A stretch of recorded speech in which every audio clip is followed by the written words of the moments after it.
यार धोखा हो गया, धोखा हो गया। श्री जी ऐसा आए और उनको छुआ भी नहीं, वो हमारा वस्त्र। हम एक घटना तुम्हें बताते, गिरिराज जी में दंडोती परिक्रमा लगा रहे थे।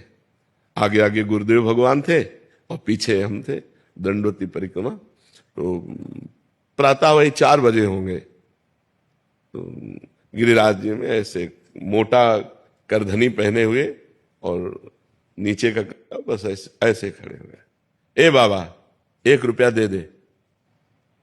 उन्होंने कहा इस समय बालक है, पर उनका ब्रजवासी बालक है, कहीं आसपास गांव होगा, खेल रहे होंगे गिरिराज जी। ज्यादा विचार नहीं किया। हमने कहा रुपया कहाँ है हमारे पास? बस ऐसे कमर में अंगोछा में से रुपया बांधे हुए थे, क्योंकि श्री जी साथ रहते हैं तो भोग लगाने के लिए केला है, फल है, कुछ न कुछ खरीदना होता था। तो ए बाबा झूठ बोले बाले। तो कहा यार इसको कैसे पता चल गया?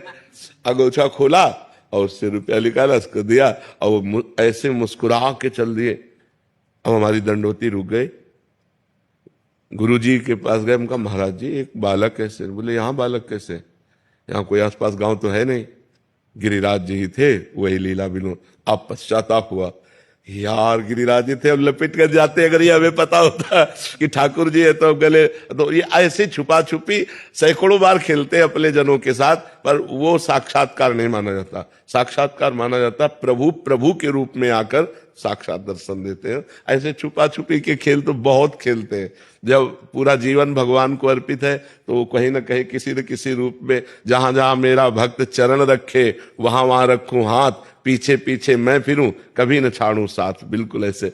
और एक भक्तिदीप महाराज जी थे, तो यहाँ वृंदावन में जब हम परिक्रमा लगा के आए तो यमुना किनारे बैठे हुए थे। तो उन्होंने, बड़े सिद्ध महापुरुष हैं, उन्होंने कहा कि बाबा तुम्हें श्री कृष्ण के दर्शन हुए? तुम कहा नहीं महाराज जी। बोले नहीं हुए? गिरिराज जी की परिक्रमा में तुम्हें नहीं हुए? तुमका वो 1 बालक रुपया ऐसा अनुभव तो हमको भी हुआ कि प्रभु हैं, पर अरे बोले प्रभु ही थे। अब उनको किसने बात बताई? अपने आप, मतलब जो ही हम दंडोती लगा के आए और उनसे मिले तो पहले ही वो हमें ये बात। तो ऐसी घटनाएं भगवान भक्तों के साथ करते रहते हैं, पर इसे साक्षात्कार नहीं कहते। साक्षात्कार कहते हैं बिल्कुल जिस रूप की हम आराधना करते हैं उसी रूप में आकर के मिलना। वो अगर उस समय कृपा करे और हमको जनादेश सोई जानी जो जनाई तो नहीं, जब वो छुप के आएंगे तो नहीं जनाएंगे। तो उस समय उनके जो चरण चिन्ह है वो रहेंगे। अगर चरण चिन्हों से उनकी पहचान हो सके किसी तरीके से तो प्रभु वो ऐसी लीला करते उस समय बुद्धि काम नहीं करती। जैसे जब ये कि अब हमारी बास की तो व्यवस्था थी नहीं, गरीब बाबा जी तो ऊपर जाकर मदन मोहन जी का मंदिर है ना, ऊपर शिखर के पास, दोपहर का समय था। अब एकांत समय तो एकदम आर्त भाव आया, रोए कस के कि हमें वृंदावन वास नहीं मिलेगा, क्योंकि हमारा कोई परिचय नहीं, हमारे पास अर्थ नहीं, और आश्रमों में अलग व्यवस्था होती है। वो बहुत रोए। फिर आया चलो अब काशी चलते हैं, क्योंकि अब वहीं घाटों पे जीवन व्यतीत हो रहा था। जे ही नीचे उतर के आए तो इतनी बड़ी गोरी सी बालिका, हम उस समय लाल वस्त्र भगवा वस्त्र पहनते, तो ऊपर का वस्त्र का छोर पकड़ा और वह घूमने लगी ऐसे और कह रहे थे जाएगो बाबा, जाएगो बाबा। तो नए नए हम आए थे तो ब्रज भाषा तो समझ में आए थे, कह रहे जाएगो।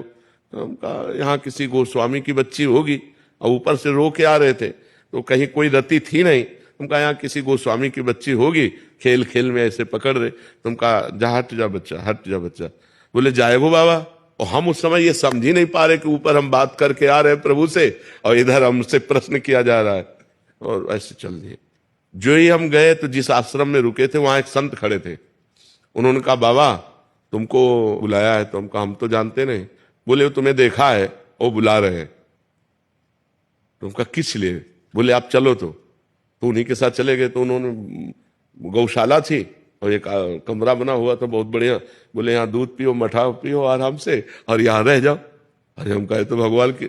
तब हमें एकदम वापस ध्यान आया कि वो जाएगो जाएगो बाबा। हम कहे तो श्री जी थी, भागे वहां, दौड़ के गए, आसपास पूछा, वहां कोई गोस्वामी पर कर ले रहता हुआ तो सब संत जन रहते।